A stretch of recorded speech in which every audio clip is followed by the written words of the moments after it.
और वहीं Ukraine war में ज़ेलेंस्की की आंख, नाक, कान और दिमाग माने जाने वाले सबसे बड़े खुफिया जनरल की मौत की खबरों के बाद रूस ने यूक्रेन की हार तय कर दी है। मीडिया रिपोर्ट्स के मुताबिक रूस के मिसाइल हमलों में ज़ेलेंस्की के सबसे बड़े रणनीतिकार और यूक्रेन के इंटेलिजेंस चीफ की मौत का दावा रूस की तरफ से किया जा रहा है। वोलोदिमीर ज़ेलेंस्की के कई बड़े जनरल का पता नहीं चलने और नाटो के रणनीतिकार के भी मारे जाने की खबरों के बाद ये सवाल उठ रहे हैं कि क्या यह पुतिन के लिए जीत का सायरन है और यूक्रेन के लिए क्लोजिंग राउंड है।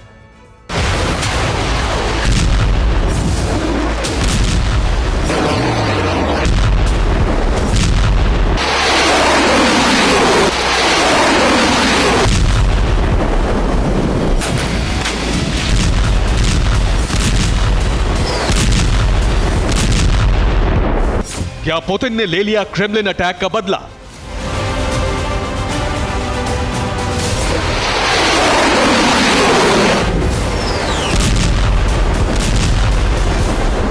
क्या रूसी हमले में मारे गए किरिलो बुदानोव?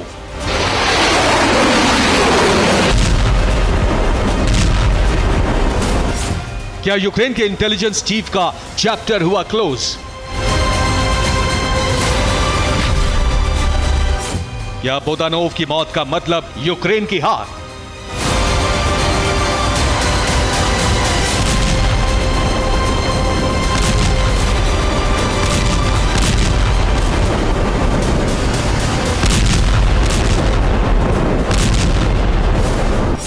यूक्रेन के खुफिया प्रमुख की मौत, कितना सच, कितना सस्पेंस।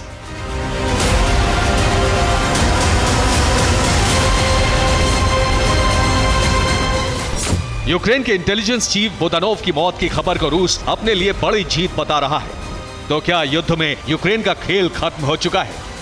क्या बुदानोव के साथ नेटो के रणनीतिकार भी मारे जा चुके हैं?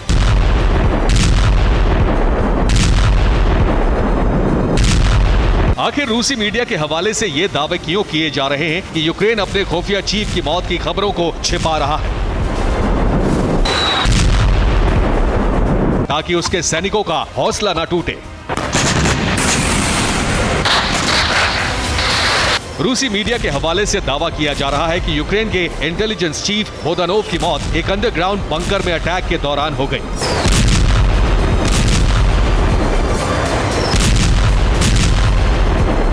यह हमला 29 मई को रूस ने कीव पर किया था, जिसमें यूक्रेन के रक्षा विभाग की इमारत का वो हिस्सा ध्वस्त हो गया जिसे यूक्रेन के सैन्य खुफिया हेडक्वार्टर के रूप में जाना जाता है।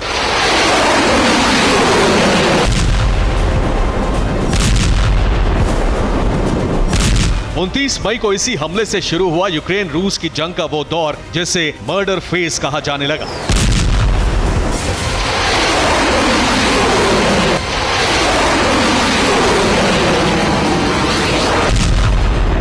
इस हमले के बाद ही यह खुलासा हुआ कि रूस की हिट लिस्ट में यूक्रेन के इंटेलिजेंस चीफ बुदानोव भी थे। दावे किए गए कि कीव की खुफिया बिल्डिंग पर जिस वक्त रूसी मिसाइल गिरी थी उस समय इंटेलिजेंस चीफ बुदानोव वहीं मौजूद थे। उस वक्त बुदानोव मिसाइल अटैक की चपेट में आकर गंभीर रूप से घायल हो गए थे। इसके बाद खबर आई कि बुदानोव की मौत हो गई।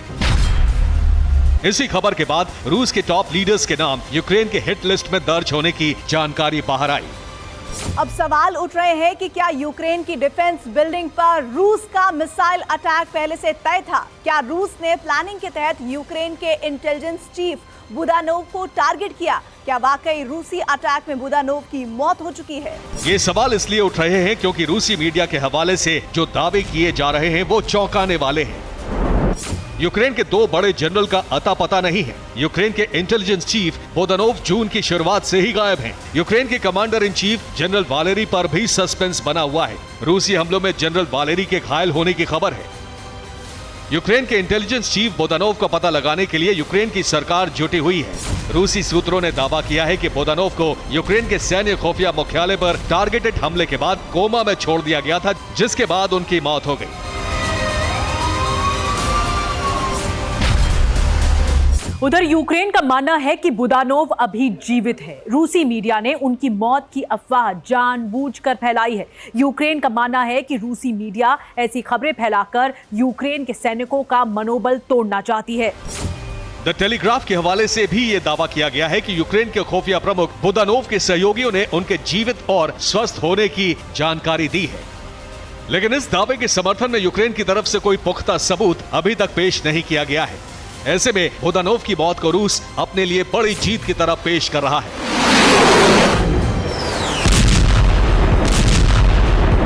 जानकारों के मुताबिक रूस बुदानोव की मौत की खबर को क्रेमलिन और क्रीमिया पर यूक्रेन के अटैक के जवाब में बदले की तरह दिखा रहा है।